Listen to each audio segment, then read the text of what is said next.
In a frozen land, people lived in fear of the dragon that abducted brides and killed them. People would sacrifice their daughters in a ritual that summoned the dragon, which would then choose which bride to take away. This ritual continued for years until a knight pursued the dragon to save the woman he loved. Although he was too late, he nevertheless slew the dragon, and he became known as the Dragon Slayer. The brutal ritual then became a wedding ceremony. Generations passed, and now the land lives in peace. The Duke's daughter, Miroslava, also known as Mira, will be wed to the Dragon Slayer's grandson, Igor, the mightiest knight in the land. At the docks, the people chant Igor's arrival. While her hair is being braided by her sister, Yaroslava, nicknamed Yara, Mira laments that no more dragons exist. Irked by her childishness, Yara yanks Mira's hair, and their argument escalates when Mira mocks Yara for being an old maid with no true love. Their bickering ends when the Duke, their father, arrives and lambasts Mira for not behaving like a future duchess. He's sure she and Igor will learn to love each other. Soon it's time for her wedding. Donning her elegant gown, she lies on a boat while the women around her give their offerings, and she is eventually carried to the light. Sadly, Mira's special day turns into a nightmare. In reality, no one expected the dragon to be alive, and it took Mira away through stormy skies. She wakes muddied in a dark cave, scared and disoriented. She remembers the wound on her side from the dragon's talons. The dragon took Mira to a remote island and dropped her inside the cave, causing her to lose her wedding dress before she fell into a hole. Looking around, Mira finds the hole she'd fallen from. Determined to survive, she climbs and grabs her dangling wedding dress, but a cat-like creature startles her, causing her to fall. It crawls down and snarls at her, so she takes a rock in her defense. Suddenly, a male voice pierces the darkness, telling her to lie down instead and show her neck.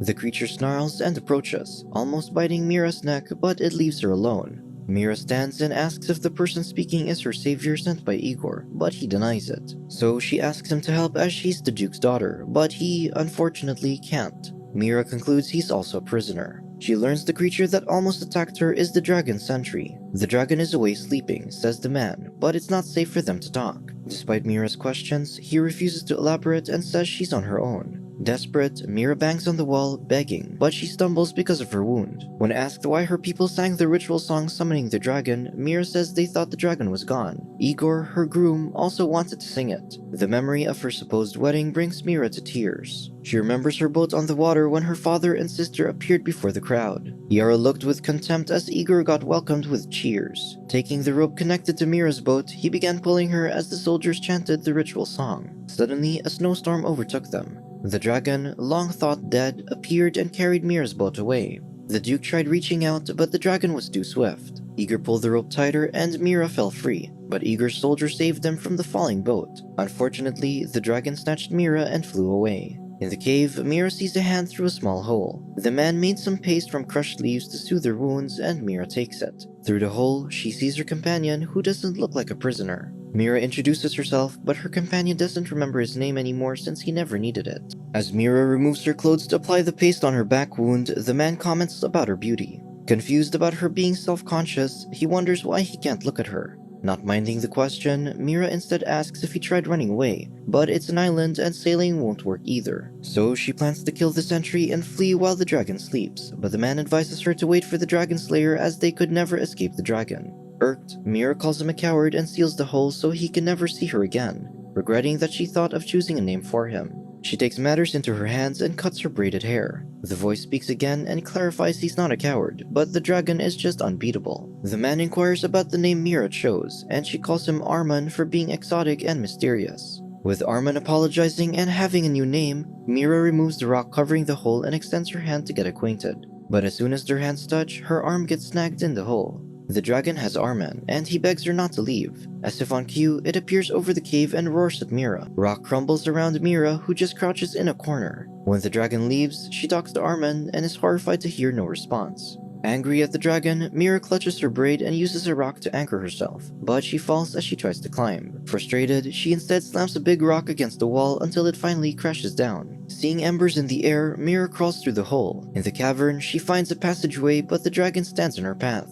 Panicking, she unwittingly alerts the dragon and it pursues her. She escapes its grip and hides in a low hole. The frustrated dragon blows fire at her, but she slips inside. The sentry pursues her too. Mira arrives at a precipice, seeing how high she is from the ground and sea. Arman shows up and warns her about falling, but she doubts him when the sentry obeys him. Realizing she's been deceived, Mira starts stepping back and declares the dragon will get nothing. She plummets despite Armin's attempt to convince her. As Mira falls, Armin suddenly catches her. His body glows red, shocking Mira, but he asks her to trust him and he suddenly turns into a dragon. Armin catches Mira in time as they hit the rocks. When Mira wakes, she sees the fallen dragon and crawls away, screaming for help. Meanwhile, Igor leads an expedition to save Mira. The helmsman questions whether Igor remembers the secret route through the fog that his grandfather mentioned, but he gets annoyed with them for not being aware that the dragon is still alive. Their priority is saving Mira. Back on the island, Mira is screaming for help when she notices embers from behind, seeing that the dragon has switched back to Armin. Scared, Mira picks a rock to hit Armin, but she hesitates. The sentry arrives and snarls, but it runs past her and panics over Armin, who's now at the water's edge. Mira tries walking away, but she feels guilty and hauls Armin from the sea.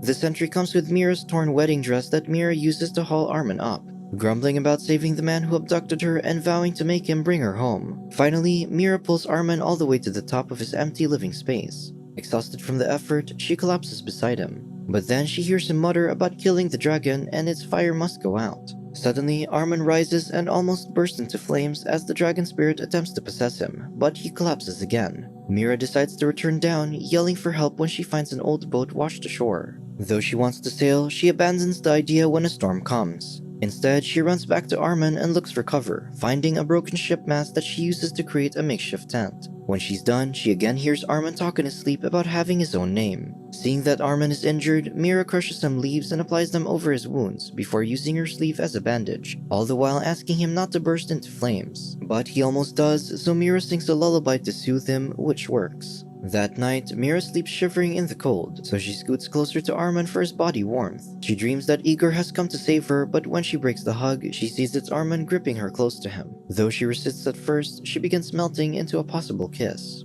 But Mira wakes up and finds herself wrapped in a blanket. Later, while relishing a fruit, she finds Armin hunting fish below. But when she descends to talk to him, he just ignores her. Mira confronts him for being wishy-washy and vacillating and asks him to simply talk. Since Armin doesn't seem like he wants to kill Mira, the girl wonders why he won't just take her home. But Armin insists it's not simple. He tells his life story about not wanting to be a dragon like his father after finding a chest full of human items. However, when he witnessed his father being slain, he was overcome with anger and became a dragon. He then saw the memories of previous dragons and their monstrosity. Vowing to end dragons and return to being human, Armin lived in isolation and trapped himself in the narrow passageway inside the cave to restrain the dragon spirit. All was well until he heard the ritual song sung during Mira's wedding, and he couldn't resist the call. He regained his senses with Mira in his clutches. The cave was actually her sanctuary from him, as the dragon spirit awakens each time he touches her, meaning he can't bring her home. So Mira must wait for the dragon slayer, but his arrival would depend on Mira. Leading Mira to see the entire island, Armin tells her that it's the skeleton of a great dragon. Around them, outsiders will only see a dense fog they'll get lost in till they die. Only a loving girl's heart can guide a traveler through the fog, and if Mira loves Igor, he will find her. Kneeling by the shore, Mira picks flowers and tells Armin what it means. Giving flowers is an affirmation of love. When she throws the flowers into the sea, Armin asks if Igor will come.